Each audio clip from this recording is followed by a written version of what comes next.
everybody. So I want to talk about this. And I've been doing food delivery for probably, I want to say maybe 3 years now or a little more. What is not what is everyone's, but you got to have an exit strategy. I see some videos, they'll say food delivery is dying, but I still feel like there's money to be made out here. But is there, anybody, my plan is, or would like to, is to move on to something else that also gives me the flexibility that DoorDash and all these delivery companies have given me if they do dry up.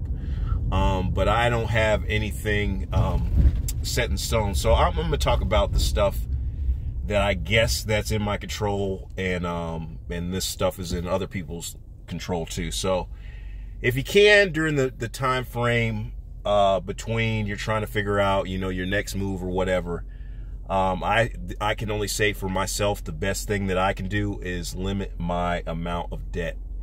I have been, in the past couple months, I've really been zeroing myself out as far as, focusing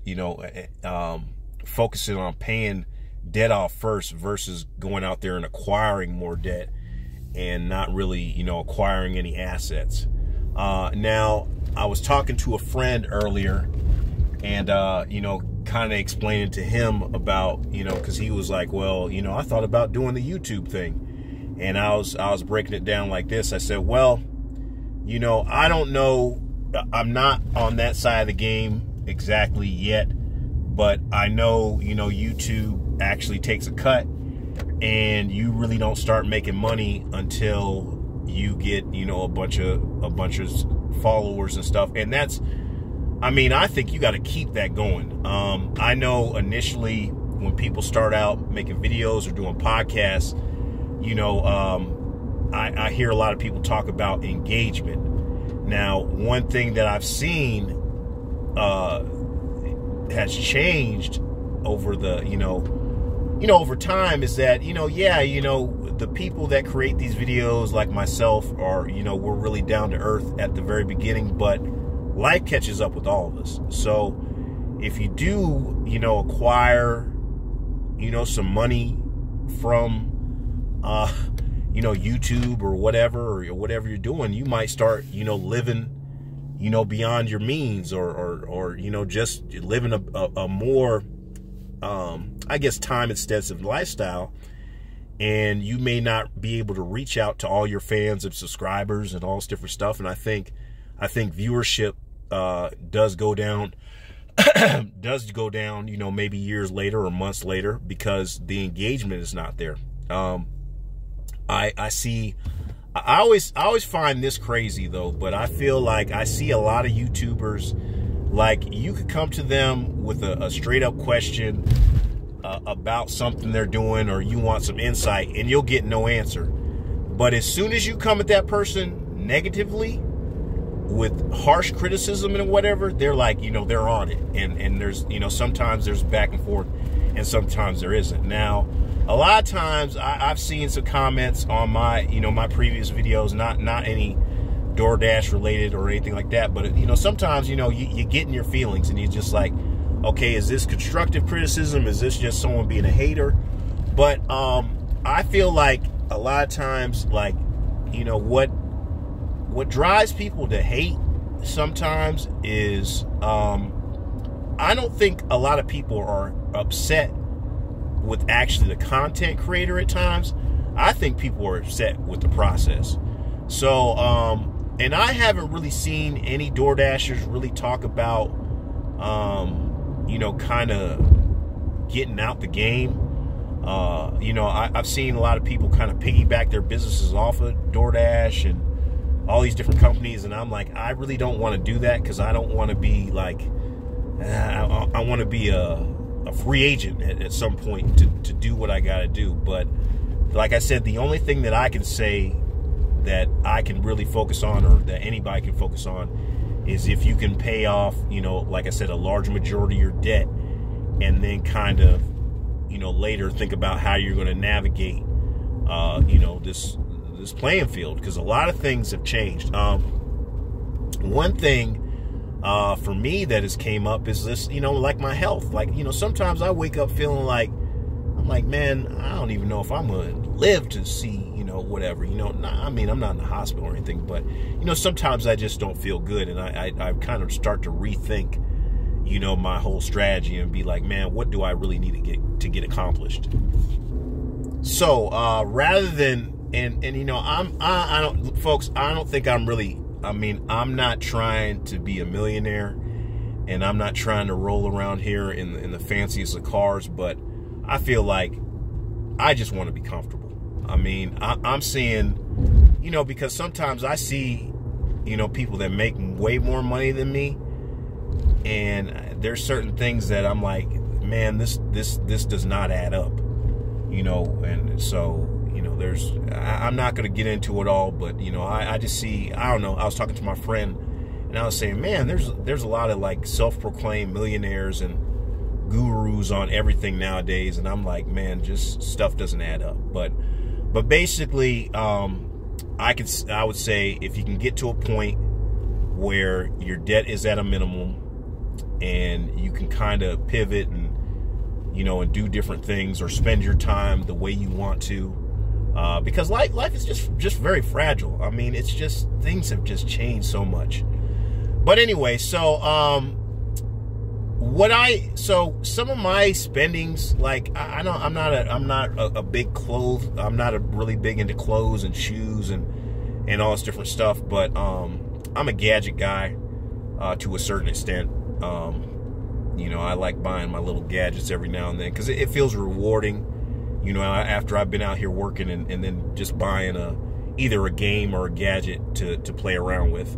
And that brings up another note or idea. So that what I'm going to do is I'm going to do some videos too that I'm going to be uploading, just showcasing some of the games, some of the video games in my life that I felt worthy to add to my library. But here's another caveat though too, folks, is that I've talked to friends about this though too, and I'm like, my game library and some stuff is like, if something happens to me, I really want my stuff to go to someone else that's going to enjoy it. So I really wish there was I don't know, I kind of wish there was a facility or something like that where I don't know, where game libraries would go to. I don't know, like some kind of community where these games were like, not like a library where you could check it out, but I really wish that, like, you could put your games in a game library and they could be played and they'd be well taken care of and passed down from generation to generation after you're gone. Because there's a lot of people that I do see on YouTube, and they got some huge game libraries, and I'm just like, okay, what happens to that, when those people are gone, and then I never liked the fact that, sometimes, people pass away and then people just really don't know the value of stuff, once people pass away. Because even with video games right now, it's just like, man, we're in the digital age right now. So people that got these collector's editions and all these physical discs and all this different stuff, that stuff is as time progresses, if they're not pressing the stuff anymore, that stuff is going to be hard to come by. And like I said, I would like to see, I'd like to see my gaming library go down to future generations. And but I am going to try to document some of the games that I've added to my library. But I'm not a really big gamer. I do game, but I'm out here hustling more than I'm gaming. So I even I think about that sometimes, because I was thinking about earlier today while I was driving. I was like, well, should I bring my Switch with me if I stop? And I'm like, no, because I never have enough time to sit there and boot up a game. It's just like, as soon as I, get a little moment of silence or whatever, the ringer or whatever, the notification is going off, that it's another delivery. So I don't bring my handheld out here with me, and I really don't sit and take time to game during my delivery time. But let's talk about health-wise, folks. I know I've been stressed, you know, when it comes to like earnings and what I'm trying to accomplish at times, but I do feel like I need to get back to the point where actually sometime during the day is I defuse by actually taking a walk and actually getting out in the sunlight. Now, I do prefer being a driver, a delivery driver, over, you know, being in an office, because you are exposed to the sunlight and fresh air and all this different stuff. But I really feel like, you know, after this COVID stuff is just like, man, you got to kind of really dig deep and find ways to improve your health or help you fight off, you know, whatever, stress, to fight off, you know, disease, whatever. You know, you need to kind of up your game in these times to stay healthy, because I feel like I've gotten sick a lot more lately, but I do feel like that sickness is probably attributed to stress, and that stress stems from, you know, financial stress. So anyway, but DoorDash right now, I'm gonna check back on the main DoorDash screen and see what's going on in this area. It was nothing going on earlier. Probably by the time I check back, it might be hot, but I need to actually get my DoorDash earnings back up, because folks, I mean, back in the day, I used to always have $100 in my DoorDash Direct or more. Now it's like sporadic. And yesterday I had about $60 in my DoorDash Direct, and I spent about 20 of it on gas. And then just a couple of minutes ago, I went by the ATM and withdrew the rest so I could pay some other bills. So so it's like, you know, I watch all these delivery videos and I'm like, man, but, you know, people talk about how much money they make, but it's all good, but you got bills. So it eats a large portion of your earnings sometimes. I mean, my car payment, I wish I didn't have a car payment, but, you know, I had big earnings the other day, and I'm like, yeah, I made this much money. You know, I made about $200 and something in a day, and I look back and car payment came out. I was like, God dang it. So you gotta, I don't know, I feel like outside of this is, you know, the reason why people are creating YouTube videos and stuff is if you gotta leverage this stuff, you gotta make a little bit more money to actually have something to show for it, or else you're just getting eaten up in expenses and stuff. But like I said, is like, you know, I don't have the car to sit and look at it, and I do feel like getting out in the world is a plus. I mean, you know what, and people talk about this though, but I see a lot of, you know, I watch a lot of videos complaining about the dating world and marriage and all this stuff and how stuff has changed, but man, you got to get outside your head. So getting out in the world and actually working and being around people, I feel like that's a difference rather than sitting in the house and consuming information and just spreading fear. So I always feel like as a delivery driver, I feel like I do accomplish more because I'm actually getting out in the world and seeing and doing things for myself versus living my life tied to the Matrix. And you know, and everything can become monotonous. I mean, being a delivery driver can be monotonous too, but I'm saying if you are, you know, a delivery driver, you know, just take time out to actually live and experience things and do things, and because that's all you can really do.